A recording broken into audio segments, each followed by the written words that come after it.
नमस्कार। आज ये परम सौभाग्य का विषय है कि हमारे बीच हाड़ौती सर्व ब्राह्मण समाज के पदाधिकारी यहाँ उपस्थित हैं। मैं स्वागत करता हूँ आदरणीय विशाल उपाध्याय जी का, आदरणीय भगवती शर्मा जी का, आदरणीय पंकज शर्मा जी का और आदरणीय उपाध्याय जी का, जो कि आज इस सुंदर से अन्नकूट प्रोग्राम के निमंत्रण के लिए सूर्य चिकित्सालय पधारे हैं। मैं इस अवसर पर रिक्वेस्ट करूंगा आदरणीय विशाल जी से, आदरणीय भगवती जी से, आदरणीय पंकज जी से, आदरणीय उपाध्याय जी से कि वो भी सर्व ब्राह्मण समाज के इस होने वाले विशाल अन्नकूट आयोजन के बारे में दो शब्द बोलें। किस प्रकार इस अन्नकूट के आयोजन के माध्यम से ब्राह्मण प्रतिभाओं का सम्मान होगा, बच्चों का सम्मान होगा और इस सम्मानजनक समारोह के मुख्य अतिथि लोकसभा अध्यक्ष माननीय श्री ओम बिरला जी उपस्थित रहेंगे। मैं सबसे पहले बधाई देना चाहता हूँ हाड़ौती सर्व ब्राह्मण समाज के सभी पदाधिकारियों को कि उन्होंने इस शानदार पहल के तहत ब्राह्मण समाज के बच्चों को सम्मानित करने का, ब्राह्मण समाज की प्रतिभाओं को सम्मानित करने का,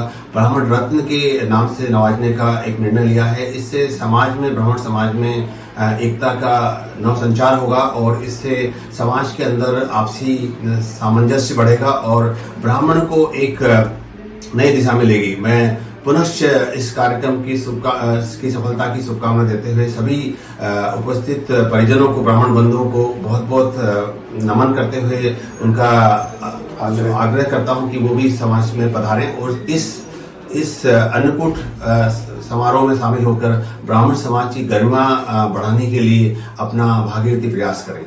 आदरणीय श्री विशाल जी, नमस्कार। आज हम यहाँ डॉक्टर सुरेश जी पांडे के पास सूबी नेत्र चिकित्सालय तलवंडी में ये हाड़ौती अन्नकूट महोत्सव जो हमारा हो रहा है द्वितीय, इसका आमंत्रित करने के लिए हम यहाँ आए हैं और बड़े सौभाग्य का विषय है कि डॉक्टर साहब ने हमारे इस विनम्र आग्रह को स्वीकार कर लिया है। और डॉक्टर साहब को मैं इतना बता दूं कि ये बड़ा ऐतिहासिक उत्सव कल होने वाला है, जिसमें कोटा के नहीं बल्कि कोटा, बूंदी, बारह झालावाड़ के जितने भी हमारे ब्राह्मण बंधु हैं वो सभी 10,000 से ऊपर उनकी संख्या रहेगी और वो यहाँ पर इस अन्नकूट महोत्सव में शामिल होंगे और साधु सन्यासी भी यहाँ पर हमारे बीच अपना आशीर्वचन हमें देंगे।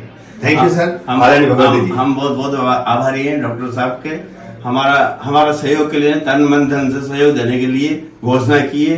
रात को 2 बजे भी किसी ब्राह्मण भाई को मेरी जरूरत पड़े मैं हाजिर हूँ। मैं डॉक्टर साहब के लिए बहुत बहुत आभारी हूँ, बहुत बहुत आभारी हैं हम लोग। Thank you sir. आदरणीय पंकज जी, आज जो डॉक्टर साहब ने हमारे को स्वीकृति प्रदान करी है, हमारे विशेष प्रोग्राम जो कि अन्नकूट महोत्सव 9 नवंबर रविवार 2025 को संपन्न होने जा रहा है सीएडी ग्राउंड में, उसके लिए डॉक्टर साहब ने हमारे को सहमति प्रदान करके हमारा मान सम्मान बढ़ाया है और ब्राह्मणों के लिए मंच पर आकर घोषणा करने की भी इन्होंने कही है कि जब भी उनको जरूरत पड़े डॉक्टर साहब हमेशा तैयार है। और वैसे भी डॉक्टर साहब चित परिचित है और कोई अपने उसके मोहताज नहीं है कि किसी से अपन उनका परिचय प्राप्त करें। डॉक्टर साहब खुद अपने आप में एक महानुभव है और समाज के लिए ये हमेशा तैयार रहते हैं, तत्पर रहते हैं। बहुत बहुत धन्यवाद डॉक्टर साहब। आदरणीय उपाध्याय साहब, धन्यवाद। डॉक्टर साहब ने आज जो अन्नकूट महोत्सव के लिए सहयोग प्रदान के लिए, उसके लिए हम सभी आभारी हैं और डॉक्टर साहब समाज के लिए विशेष योगदान करते आए हैं और करते रहते हैं। समाज बंधु उन सबसे कृतार्थ हो रहे हैं। धन्यवाद डॉक्टर साहब। और इस कार्यक्रम के लिए 2 पंक्तियां मैं प्रस्तुत करना चाहूंगा कि जिस प्रकार से ये समय भारतीय संस्कृति के लिए एक निर्णायक समय है। देश के यशस्वी प्रधानमंत्री माननीय श्री नरेंद्र मोदी जी के नेतृत्व में भारत एक अपनी खोई हुई गरिमा को फिर से प्राप्त करने के लिए जगत गुरु के रास्ते पर चल रहा है। तो इस कार्यक्रम की सफलता के लिए, इस कार्यक्रम में सम्मिलित होने वाले सभी ब्राह्मणों के लिए चंद 2 पंक्तियां हैं कि बिगुल बज गया ब्राह्मण क्रांति का, बिगुल बज गया महाक्रांति का, ब्राह्मणों शौर्य दिखाना है।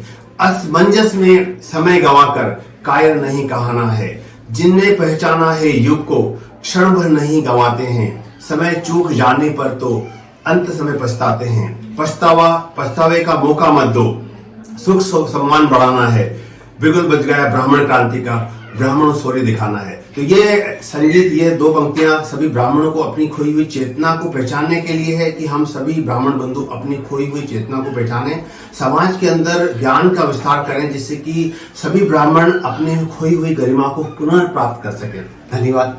बहुत बहुत धन्यवाद।